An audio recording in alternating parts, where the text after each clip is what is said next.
Seja bem-vindo à edição do Fala Expert com a minha amiga Letícia Souza.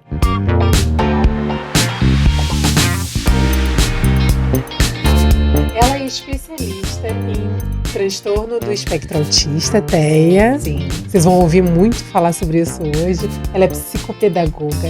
É uma mulher, assim, fantástica. Que a gente teve o prazer de se cruzar no cruzeiro. Verdade, né? Mamãe que juntou a gente. Foi, eu sentei do lado de mamãe, vi ela com o pezinho machucado e tal, puxei assunto, ela, que bom que você puxou assunto, que eu nunca ia puxar assunto. E eu amei a família toda, a gente juntou, fez um grande grupo e tá aqui. Muito obrigada. De nada, Duda. Eu que agradeço pelo convite, tá? E olha, fantástico. O seu assunto tá tão em alta, eu acho que tem tanta gente que precisa escutar sobre isso. Sim. Para confortar, para abrir os olhos, para refletir, para olhar para sua família, né? Exatamente. Exatamente, Duda. E a gente começar a desmistificar essa coisa de a professora me chamou na escola para reclamar do meu filho. Isso precisa ser desmistificado, Duda, porque a gente não vai para lá para apontar o dedo para o seu filho e falar, ele precisa disso, ele é isso, ele é aquilo. Não. É justamente para melhorar o nosso trabalho em sala de aula e explorar o potencial dele aqui, ó, 100%. Uhum. E vamos começar falando sobre essa onda de todo mundo agora tem TDAH. Qualquer desvio não, porque eu tenho transtorno de déficit de atenção, eu preciso de remédio. Então, Duda, eu vou um pouco contra a corrente desse pessoal falar que tudo tem TDAH. Vou devolver isso com uma pergunta, tá bom? Qual é a quantidade de estímulos que você tem por minuto? Desde que a gente acorda, né? Desde que você abre os olhos. Compara isso com a quantidade de estímulos que um adulto tinha há uns 20 anos atrás. Exatamente. Então, na verdade, o que eu venho estudando não é um déficit de atenção. Você é tão hiperestimulado todos os dias que o seu cérebro não dá conta de processar tudo. E a gente não tá falando só da tela, né? A gente fala de outdoor, né? De cores. Exatamente. De tudo. O fato só de eu acordar ligando a televisão, não dando tempo para o meu cérebro acordar, você já está bombardeando ele com tanta informação, ele não consegue processar naquele momento. Ele está no momento de despertar. Ele está no momento de sair do sono, de sair daquela atividade que ele fez enquanto você estava sonhando, daquela atividade que ele fez para poder ajudar a regenerar e regular o seu corpo. Imagina só, já liga uma televisão, liga um rádio, é um despertador gritando. Já abre o celular. Então, hiperestímulos acaba dividindo a nossa atenção. E uma atenção dividida não é uma atenção de qualidade. Exatamente. Por isso que a gente hoje tem mais dificuldade de ler um livro, né? De pausar, fazer uma meditação. Exatamente. Porque uma atenção dividida não é uma atenção de qualidade. E também o mercado cobra da gente, que a gente seja multitarefa, né? Então, a partir do momento que você não for multitarefas, você tá meio que descartado do mercado. Mas só que o que vale mais? Aí você tem que fazer essa reflexão com você mesmo. Uma entrega com qualidade ou entregar muitas coisas? E rapidamente.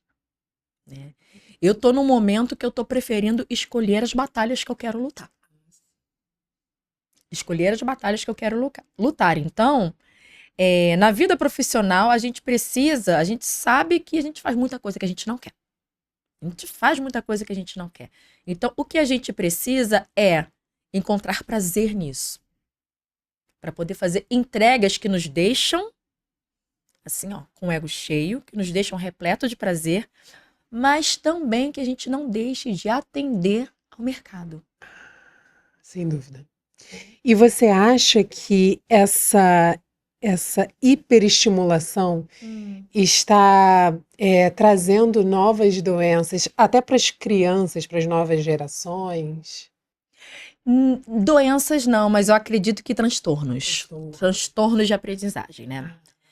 Porque o que acontece? Se a criança entra numa escola completamente analógica, imagina o tamanho do esforço desse professor. Ele entra numa escola, hoje a gente tem essa lei que não permite mais os dispositivos eletrônicos, a não ser que sejam dispositivos de suporte para o estudante que seja incluído em sala de aula. Certo. Um tablet. É um tablet, ou um celular, um laptop. Aí você imagina uma criança cruzar os portões da escola e não ver mais isso. Se enquanto ela está em casa, ou até enquanto ela está na porta da escola, que a família está entregando, ela é uma criança completamente digital. Ela atravessa a porta da escola, ela tem que virar analógica. Imagina o que a gente, como professor, precisa fazer com esse estudante para captar a atenção dele e manter a atenção dele. Nem que a gente vire Daiane dos Santos e fique dando um monte de estrelinha lá, eles conseguem prestar atenção. Então, o que acontece? O que precisa ser feito é essa divisão entre o analógico e o digital, e você mostrar para eles a funcionalidade das ferramentas digitais para a educação dele. Certo. E você teria alguma dica, por exemplo, uma quantidade limite de horas em frente a tablets e dispositivos eletrônicos, TV, etc., ou alguma atividade que o pai possa fazer dentro de casa, ou conversar, ou estimular de alguma forma? Isso vai ter uma variação de idade para idade, Duda. Então, o que eu acredito muito é que não mais que meia hora de telas, para crianças até 9, 10 anos. Eu sei que é difícil. Eu sei que é desafiador. Até eu, acredito que você também foi criado em frente à televisão. Sim. A gente foi criado em frente à televisão. E a gente tem um desafio com as famílias, porque a gente entende que são famílias que trabalham o dia inteiro. Chegam em casa, ainda precisam resolver muitos afazeres da casa, ou mesmo levar trabalho para casa. Então, o que eu recomendo é escute seu filho, brinque com seu filho. Permita que ele tenha infância. Que as telas estão roubando as infâncias. É verdade. Estão roubando. Então, ai, professora, mas eu não tenho como agora, eu não tenho tempo. Ensina seu filho a fazer um jogo da velha. Joga um jogo da velha com ele. Conversa sobre como foi o dia, o que ele gostou de fazer, o que aconteceu na escola. Ter uma escuta ativa abre muitas portas. Não só para aprendizado, mas para afetividade também. Também, né? Você ali vai fortalecendo os laços da sua família. Muito interessante. E entregam, consequentemente, crianças fortalecidas para a gente na escola. Crianças que têm confiança em um adulto, que têm referência em um adulto e que entendem que podem confiar num adulto, chegam muito fortalecidas na escola, até mesmo para contar para a gente coisas que acontecem. Né? Que aí, a partir daí, a gente vai explicando para eles como desenvolver essa relação social, né? Que é tão difícil. E para crianças que têm o transtorno do espectro autista, Sim. você tem alguma dica ou sugestão para a mãe e para o pai que já teve esse diagnóstico? Sim. Observe o seu filho. Observe, porque a gente fala que até pra gente que é típico, que é neurotípico, que cada ser humano é um universo. No caso das crianças autistas também, cada um é um universo. Então, observe seu filho. Por mais que ele seja autista, isso não é uma condenação. Essa criança, ela não é o laudo dela. Então, do mesmo modo, ela precisa de limites, ela precisa entender o que é certo e o que é errado, até onde que a atitude dela vai infringir no outro e até onde ela consegue ir dentro do entendimento dela. Dentro do entendimento dela, do que ela consegue desenvolver cognitivamente. E brinquem com essas crianças autistas, gente. Elas chegam tão carentes de brincadeira na escola, de um abraço. Lógico que existe as crianças que preferem não serem tocadas, mas o abraço para elas vai acontecer de forma diferente. É um olhar carinhoso. É quando você vai lá, passa a mão na cabeça. Quando você ouve essa criança, mesmo sem que ela possa verbalizar. Então, é observação, brincar, trazer o que é de tema de interesse deles para essa roda de conversa com a família. Ai, mas o meu filho não fala. Mas você pode conversar, brincar ali junto com ele, dentro dos temas de interesse deles, que geralmente o autista tem um hiperfoco. Ele vai hiperfocar em alguma coisa. Trazer esse hiperfoco para o desenvolvimento de aprendizagens. E aí você pode hiperestimular de uma forma positiva, né? Exatamente. Mostrar para ele, desenho. Você é bom em desenho. Não gosto. Não, prefiro colorir. Então mostra para ele várias coisas, né? Exatamente. Diferentes técnicas para colorir. Oferecer estímulos. Olha, não vamos colorir hoje bolas. Vamos colorir flores. Vamos colorir carrinhos. Ai, só lápis de cor, não. Um dia você vai usar uma canetinha, um dia você vai usar um giz de cera. Outro dia você pode mostrar para ele que existem técnicas de pinturas apenas com lápis de grafite.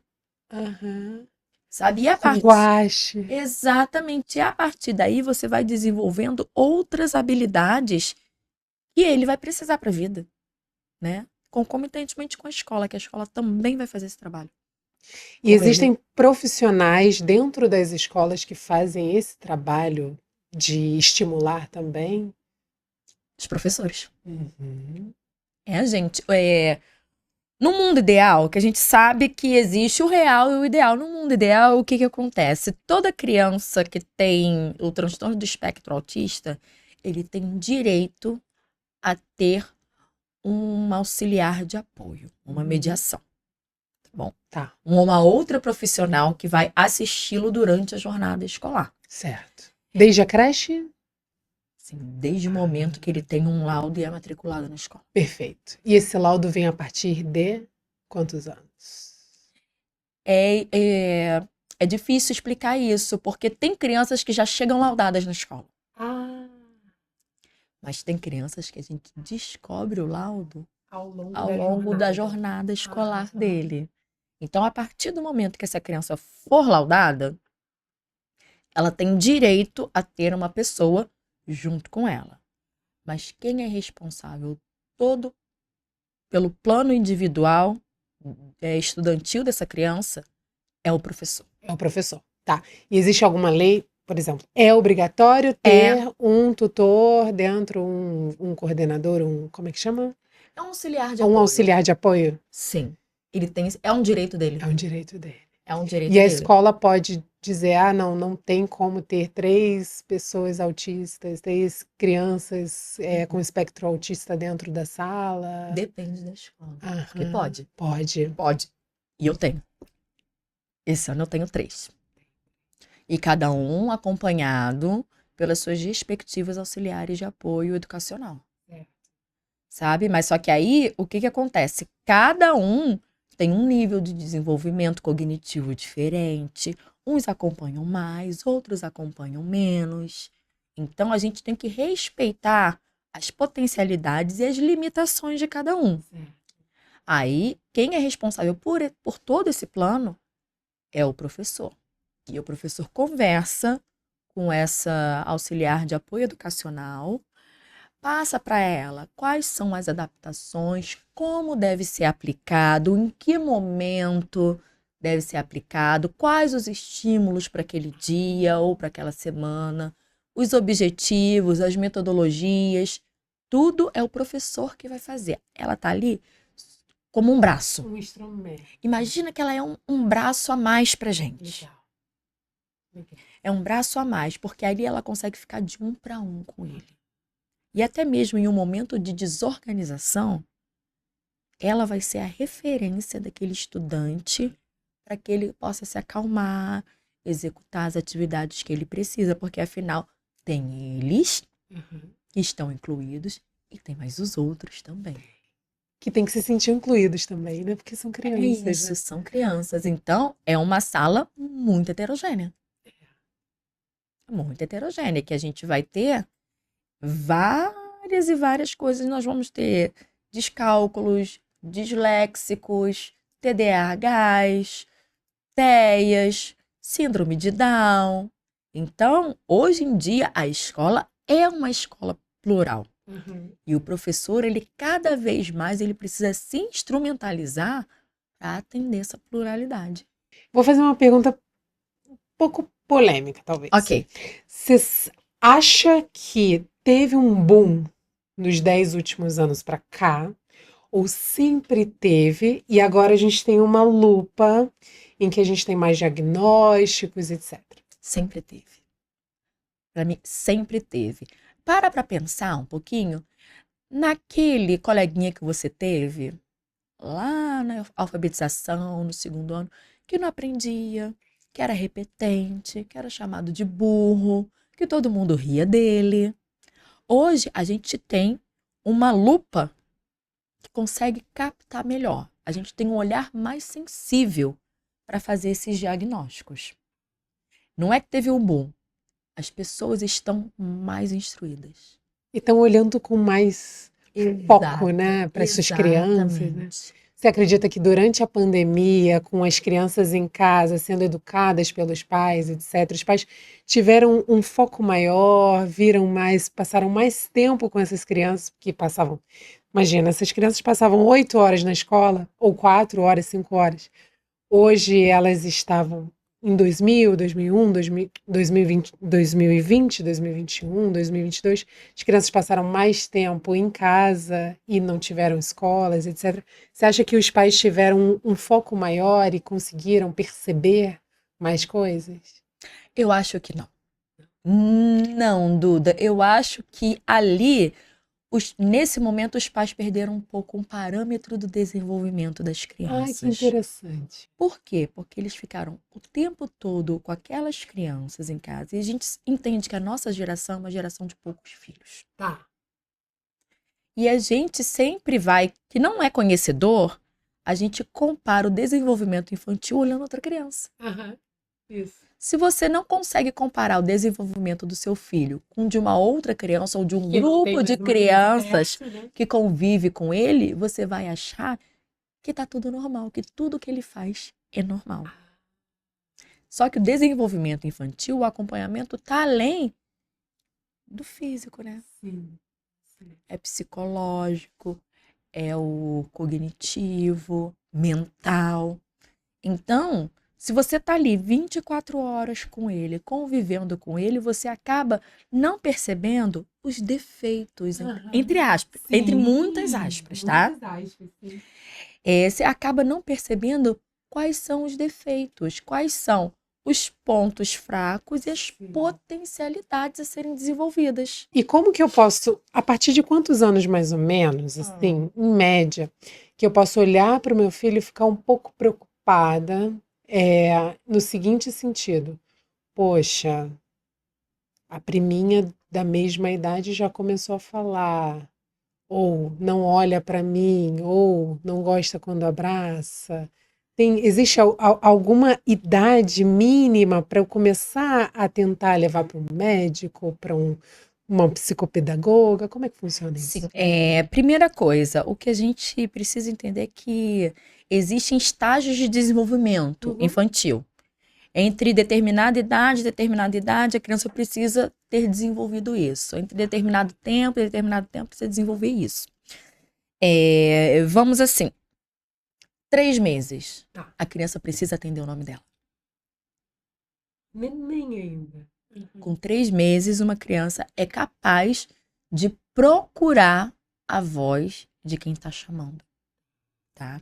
E se ela tiver convivência com ambos os pais, ela identifica a voz dos dois, tá? Então, por exemplo, vai chamar Duda, você pequenininha, com 3 meses, Maria Eduarda, você é capaz de virar a cabecinha e procurar quem tá chamando o seu nome, porque você já entendeu que aquele é o seu nome, que as pessoas se referem a você dessa maneira. Sim. Então, passou dos 3 meses, a criança não começou a procurar quando chamam o nome dela, a tentar identificar de onde vem isso, já é um ponto de atenção. Quando a criança brinca com você, a criança interage com você, desde pequenininhos, com os 3 meses eles já estão muito espertinhos. Muito espertinhos. Então, você vai vendo, a criança interage, a criança brincando, a criança ri, a criança foca. Dá um brinquedinho na mão dela, ela foca o brinquedo. Ou ela deixa de ladinho. Ou não, não é questão nem de deixar de lado, é brincar com esse brinquedo de maneira muito aleatória, Duda. Que criança, nessa fase, eles pegam e colocam tudo perto do campo visual. É tudo perto do campo visual. Se ela não trouxer isso para o campo visual dela, para ela entender aquele brinquedo, é um ponto de preocupação. Sim. Ah, gente, o meu filho começou, não tá andando ainda.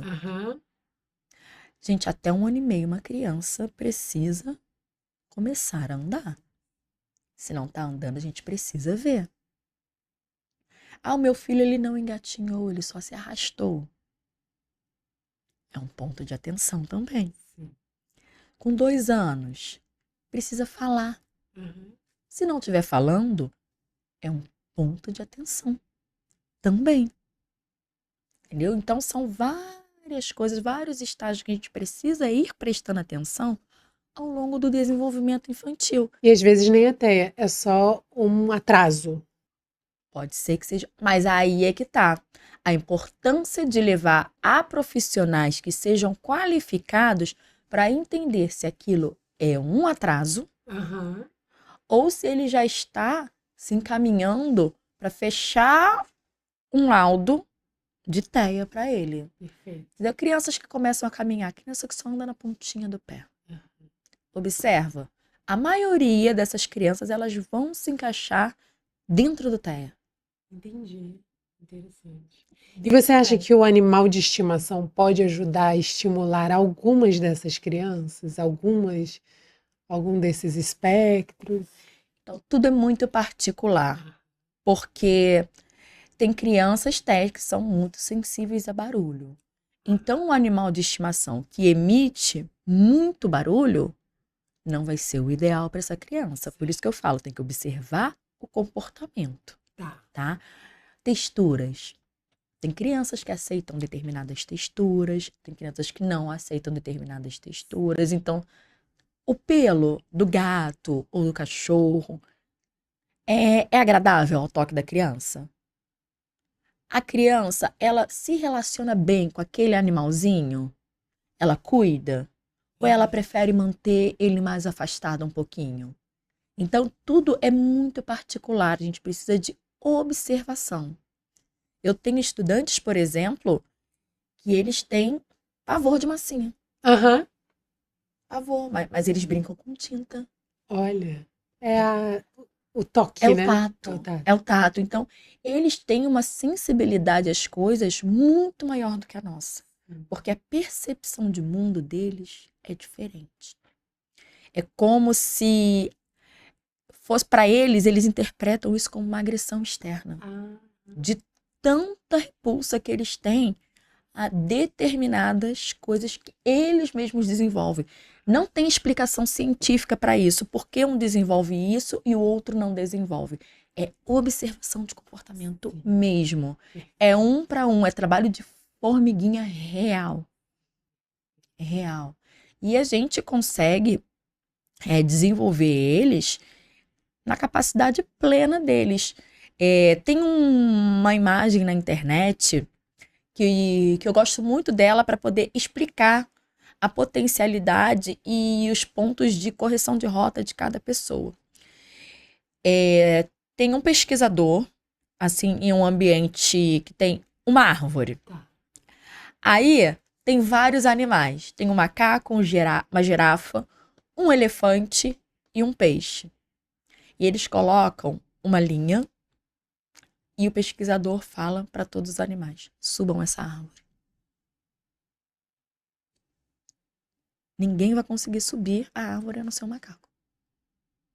Por quê? Porque é o único que tem ferramentas para fazer isso. Você não pode pedir para o peixe subir numa árvore, porque não vai acontecer. Então, por não acontecer isso, que a gente precisa o quê? Trazer para aquele ambiente, trazer para aquela criança aquilo que ele é capaz de fazer, sem deixar de explorar o seu potencial a 100%. Interessantíssimo. Agora eu quero um conselho de elevador para profissionais que estão querendo se especializar assim como você. Quem está começando ou quem está transicionando para essa área tão incrível que é a sua área, que eu admiro demais. Eu sei que você está sempre estudando, já tá se formando agora na próxima pós, não é isso? Tô. Psicanálise. Psicanálise. Psicanálise. Ai, meu Agora em Deus. maio eu já pego meu diploma. Meu Deus do céu. Freud que te espere, Jung. Freud que me espere. Então, um conselho de elevador é... Primeira coisa, eu dou um conselho não só para quem está transicionando. Paciência. Olhar atento. Escutativa. A gente aprende muito mais ao observar do que a querer falar junto, a querer que nossa voz fique ecoando pelo mundo. Vai ecoar quando o seu trabalho começar a refletir no outro. Mas a gente que trabalha com seres humanos, a gente precisa desenvolver esses 3 pilares: paciência, observação, escutativa. E principalmente porque não é um trabalho de um dia para a noite.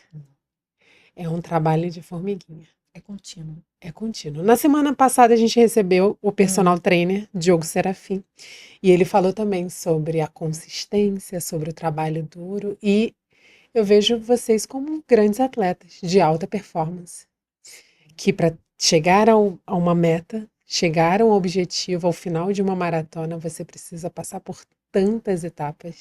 Exatamente. E uma coisa também que é inerente à profissão. Quem escolhe ser professor já entende que nunca vai parar de estudar. É verdade. É verdade.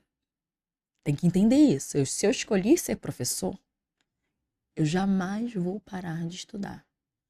Porque a criança que entra na minha sala hoje não é a criança que eu entreguei para a família ontem. É isso. É o desenvolvimento contínuo. Desenvolvimento contínuo.